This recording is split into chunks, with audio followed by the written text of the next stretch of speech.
अगर आप अपनी लाइफ में कुछ बदलना चाहते हैं, तो सबसे पहला काम आपको क्या करना है? अपनी करंट सिचुएशन की रिस्पॉन्सिबिलिटी खुद लेनी है। हाँ, आपने बिल्कुल सही सुना। आपकी लाइफ आज जो भी है, आप जिस भी सिचुएशन में हैं, चाहे पैसे की कमी हो, रिश्तों में परेशानी हो, करियर में प्रॉब्लम हो या आपकी हेल्थ से जुड़ी हुई कोई सिचुएशन हो, सबसे पहले आपको ये स्वीकार करना है कि इस सिचुएशन को क्रिएट करने में कहीं न कहीं मेरा ही रोल रहा है। अब आप सोच रहे होंगे, लेकिन मेरी सिचुएशन के लिए तो मेरे हस्बैंड ज़िम्मेदार हैं, मेरे पेरेंट्स की वजह से मैं ऐसी हूँ, मेरे साथ लोगों ने गलत किया, मेरी किस्मत ख़राब है। लेकिन अगर आप हर चीज़ के लिए किसी दूसरे को ज़िम्मेदार मानते रहेंगे, तो फिर उसे बदलने की पावर भी आपके हाथ में नहीं रहेगी। और यही चीज़ हमें समझनी है। मान लीजिए आपके पास आज पैसे कम हैं, तो हो सकता है आपने पहले फाइनेंशियल डिसीज़न सही नहीं लिए हों।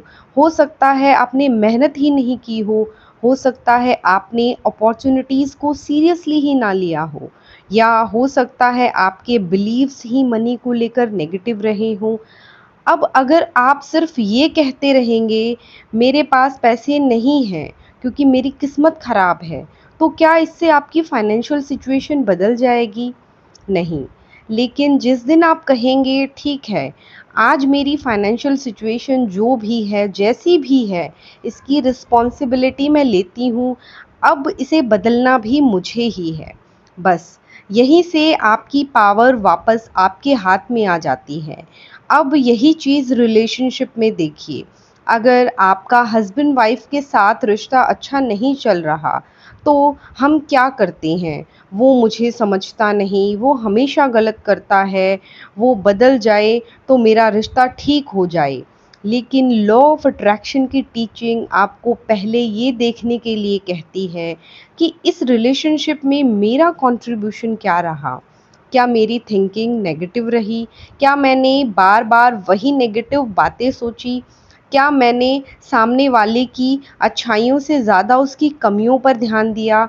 क्या मैंने रिलेशनशिप को इम्प्रूव करने के लिए अपनी तरफ से कुछ किया? क्योंकि जब तक हम कहते रहेंगे प्रॉब्लम उसकी वजह से है, तब तक हम अपने हाथ में कुछ नहीं रख रहे। लेकिन जिस दिन हम कहते हैं ठीक है, मैं अपनी तरफ देखती हूँ, मैं क्या बदल सकती हूँ, उस दिन चेंज पॉसिबल हो जाता है। और यही बात आपकी पूरी लाइफ पर लागू होती है। अगर आप आज जिस सिचुएशन में भी हैं, उसके लिए हमेशा बाहर किसी को ज़िम्मेदार मानते रहेंगे, तो आप खुद को पावरलेस बना देंगे।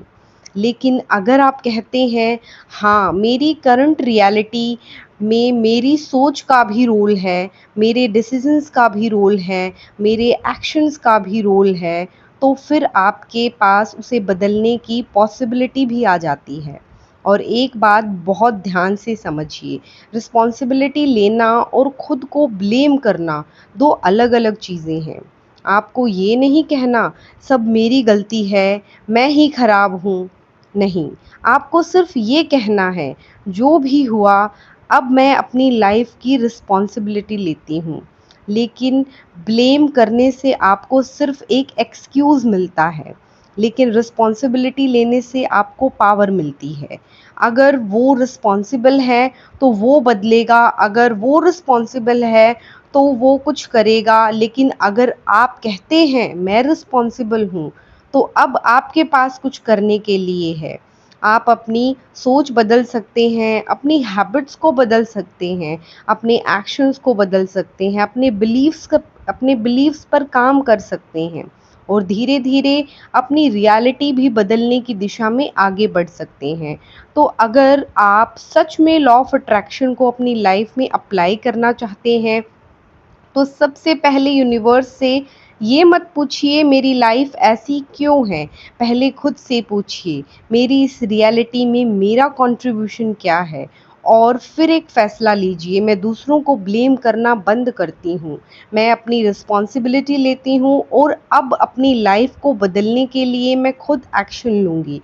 क्योंकि जिस दिन आपने अपनी लाइफ की रिस्पॉन्सिबिलिटी अपने हाथ में ले ली, उसी दिन से आपकी लाइफ बदलने की शुरुआत हो जाती है।